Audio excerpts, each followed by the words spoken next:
4 years, Thanksgiving at my parents' house had been the one day I dreaded the most.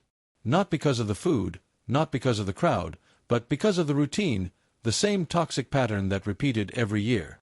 My family loved control, loved power, loved making me feel small if I didn't fall in line with their traditions and their rules. And this year, they pushed harder than ever. It all started over something stupid, a comment my sister made about my girlfriend, Maya. She had always looked down on her, calling her too quiet, too simple, not our kind. But this time, she crossed a line. At a Sunday dinner, she said right in front of everyone, "You know he only brings her because he can't get anyone better, right?" Maya froze. I saw the hurt in her eyes. My jaw clenched. I told my sister calmly, "That was out of line. Apologize." Instead, she smirked and said, "If she can't handle a joke, she shouldn't come around." My mother chimed in, "Just let it go. Your sister wasn't serious." But the words stayed. Maya held my hand tightly under the table. When we left, she tried to play it off like she didn't care, but the silence in the car told the truth. The next morning, I texted my mother, "Mom, I'm not bringing Maya around until she gets an apology." 2 hours later, she responded with a message so long it looked like a paragraph from a textbook. "Your sister doesn't owe anyone an apology. If you want to come to Thanksgiving, you come. If you want to stay home, that's on you. But we won't tolerate disrespect from you. Say sorry to your sister and move on. Say sorry. For defending my girlfriend? For setting a boundary?" I texted back one line.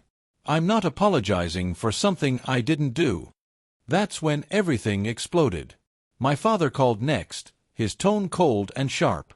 "If you skip Thanksgiving over this nonsense, don't bother showing up for Christmas either." My mom followed with another message. "We expect a family man, not a dramatic one. Fix it." Even my sister jumped in. "If she's that sensitive, maybe she shouldn't be with you. Stop choosing her over family." It was all the confirmation I needed. They didn't want peace. They wanted obedience. When I told Maya what they said, she didn't cry. She didn't yell. She just whispered, "I don't want to come between you and your family." I shook my head. "You're not coming between anything. They're choosing pride over respect." She asked quietly, "So, what do you want to do?" And for the first time in my life, the answer felt obvious. "I choose freedom," I said. "For both of us." The week of Thanksgiving, my mother sent me a final text. "We'll set a seat for you. Hope you do the right thing and apologize." I didn't reply. Instead, on Thanksgiving morning, I woke up with no pressure, no guilt, no expectations. Maya made pancakes. We played music. We watched old movies. We laughed. Actually laughed. And something strange happened. I felt lighter. Like I'd been carrying their approval on my back my whole life, and someone finally lifted it off. Around 2 p.m., the calls started. My sister first. "So you're really not coming? You're choosing her over us?" I answered calmly. "I'm choosing peace." Then my father. "You embarrassed us. Everyone's asking where you are." "Tell them the truth," I said. "Your son finally grew a spine." Finally, my mother left a voicemail, her voice shaking between anger and disbelief. "We raised you. We gave you everything. You can't just walk away because you don't get your way." But she was wrong. This wasn't about getting my way. This was about respect, something they had never given unless it benefited them. I blocked the group chat, silenced my phone, and went back to eating pancakes on the couch with Maya's feet tucked under a blanket beside me. I realized I wasn't losing a family. I was escaping one. A few days later, my aunt texted me privately. "I heard what happened. Your parents are furious. But honestly, you did the right thing. Someone needed to stand up to them." It felt good to know at least one person understood. And then came the twist.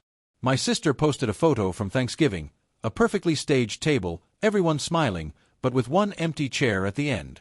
The caption read, "Some people forget where they come from." But the comments were not what she expected. Most of them defended me. What did he do wrong? He protected his girlfriend. That's called maturity. Your family sounds controlling. Good for him. My sister deleted the post 2 hours later. Apparently, freedom had an audience. I don't know what Christmas will look like. I don't know what the next year will look like. But I know this. Choosing myself wasn't selfish. Choosing Maya wasn't betrayal. Choosing peace wasn't running away. Sometimes, the strongest thing you can do is walk away from the people who expect you to crawl. And this year, I didn't choose Thanksgiving. I chose freedom.